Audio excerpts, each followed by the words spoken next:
saya Jelita Anggriani Panjangan dari PSPF 21B, Fakultas Ilmu Pengetahuan Alam dan Matematika. Video yang kali ini saya buat adalah video untuk memenuhi tugas rekayasa ide saya pada mata kuliah perkembangan peserta didik dengan Bapak dosen pengampu, yaitu Bapak Khairul Usman, SSI MPD. Dari 4 judul kasus yang sudah diberikan, saya memilih salah satu kasus yang berjudul tentang stunting. Nah, sebelum kita mengetahui apa penyebab stunting, terlebih dahulu kita mengetahui apa itu stunting. Nah, stunting adalah kondisi yang terjadi ketika panjang ataupun tinggi badan itu tidak sesuai ataupun tidak sebanding dengan umurnya, atau dapat dikatakan dengan gangguan yang terjadi pada tinggi badan seorang anak yang tidak sesuai dengan standar normal ataupun tidak sesuai dengan usianya saat itu. Stunting biasanya dialami pada anak yang berusia di bawah 2 tahun. Nah, jika anak di bawah 2 tahun yang sudah mengalami stunting, seharusnya cepat dan segera untuk ditangani. Kondisi stunting hanya terjadi ketika seorang anak mengalami kekurangan gizi pada tubuhnya. Nah, apa saja penyebab dapat terjadinya stunting pada seorang anak? Baik, ada beberapa faktor yang menyebabkan stunting pada seorang anak. Yang pertama, kurangnya asupan gizi selama hamil.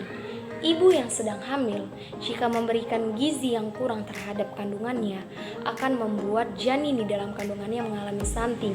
Dan jika kondisi stunting ini terus dipertahankan, akan memperlambat proses pertumbuhan janin di dalam kandungan. Dan ini juga akan berpengaruh terhadap proses kelahirannya nanti.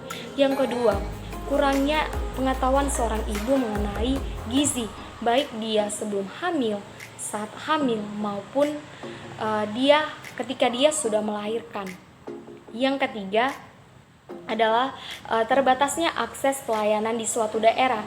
Akses pelayanan ini dapat berupa akses pelayanan program kehamilan dan akses pelayanan postnatal ataupun proses ketika melahirkan.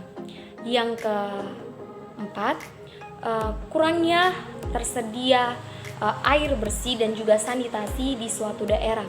Yang kelima, pemberian makanan bergizi di suatu keluarga ataupun daerah masih kurang karena makanan bergizi mungkin yang diberikan tergolong ke dalam golongan yang mahal, sehingga membuat seorang anak itu mengalami stunting. Baik, perlu kita ketahui bahwa tidak setiap anak itu mengalami stunting. Nah, stunting dapat terjadi dari beberapa faktor yang sudah saya sebutkan sebelumnya, dan juga seorang anak mengalami stunting atau tidak tergantung pada hasil pengukuran tinggi badan seorang anak. Nah, ada beberapa ciri yang muncul ataupun tampak pada seorang anak ataupun yang dapat kita lihat pada seorang anak jika seorang anak itu mengalami stunting atau tidak. Yang pertama, pertumbuhannya terhambat.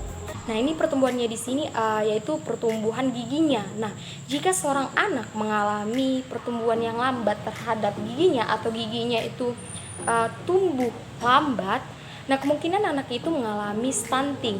Yang kedua, wajahnya itu tampak lebih mudah dibandingkan dengan anak yang seumurnya, yang seusianya. 3. Nah, dalam hal belajar, anak tersebut memiliki daya ingatan ataupun memori ingatan dan juga fokus belajar yang kurang. Yang keempat, berat badannya itu cenderung menurun, tidak naik. Yang kelima, pada anak perempuan mengalami proses terlambatnya proses menstruasi. Kemudian pada anak di usia 8-10 tahun itu minimnya kontak fisik ataupun kontak mata terhadap lingkungan sekitarnya. Dan yang terakhir, anak itu mudah terserang dengan penyakit. Nah, cara mengatasi anak agar tidak mengalami stunting. Nah, cara ini juga dapat dilakukan kepada orang tua sebelum mempunyai keturunan. Yang pertama, mendatangi puskesmas ataupun pelayanan mengenai keluarga berencana. Yang kedua, mengetahui dan memahami tentang asupan gizi dan juga kesehatan anak.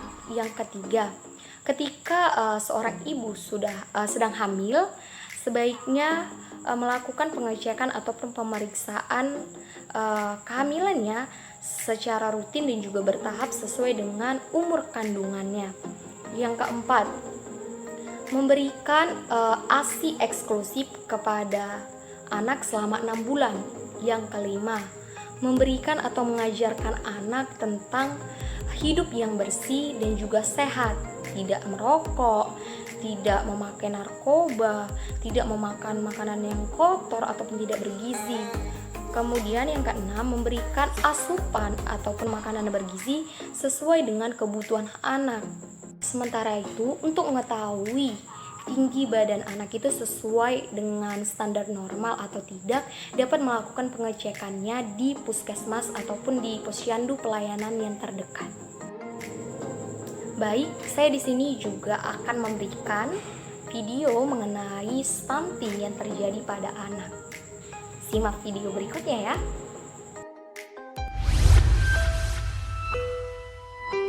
Bahaya stunting mengancam anak-anak dan bangsa kita. Hampir 9 juta atau lebih dari sepertiga balita Indonesia mengalami stunting. Di Asia Tenggara, hanya Laos, Kamboja, dan Timor Leste yang memiliki angka stunting lebih tinggi dari Indonesia. Jika situasi ini dibiarkan, mereka bisa menjadi generasi yang hilang. Stunting adalah ketika balita lebih pendek dari standar tinggi badan seumurnya.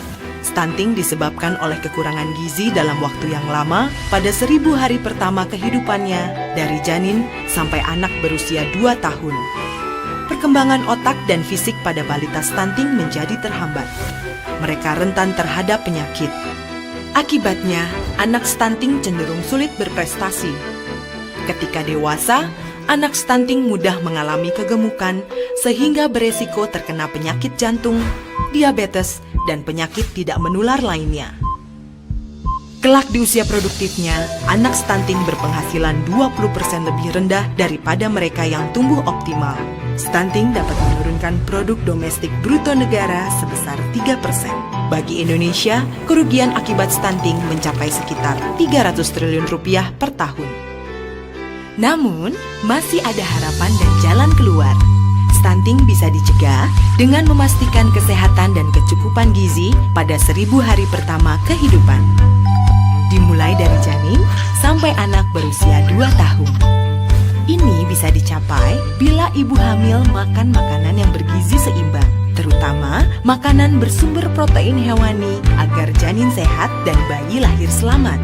Ibu memberi bayinya ASI saja selama 6 bulan pertama, lalu melanjutkan dengan memberi makanan pendamping ASI dengan jumlah, frekuensi, dan keberagaman yang cukup.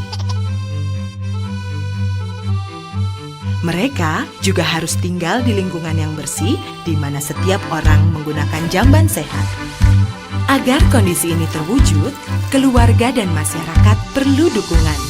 Pemerintah perlu merevitalisasi posyandu sebagai sarana pendidikan gizi dan pemantauan tumbuh kembang balita, melatih para petugas kesehatan dan kader agar mampu mendidik masyarakat, memberi tablet tambah darah untuk ibu hamil, serta vitamin A dan obat cacing untuk balita, memfasilitasi masyarakat agar setiap keluarga memiliki dan menggunakan jamban sehat, serta mendidik masyarakat agar dapat mengolah dan menyimpan air minum yang aman.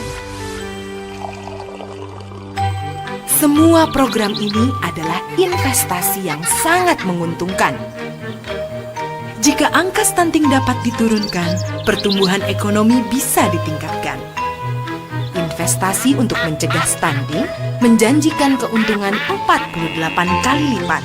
Artinya, jika kita berinvestasi 100 juta saja, keuntungannya bisa mencapai 4,8 miliar. Jadi, tunggu apa lagi? Siapapun Anda, pemerintah pusat atau daerah, anggota DPR atau DPRD, orang tua, tokoh agama dan masyarakat, petugas kesehatan, pengusaha, atau wartawan harus mulai berperan aktif dalam mencegah stunting. Ayo, pastikan anak-anak kita tumbuh tinggi dan berprestasi tinggi.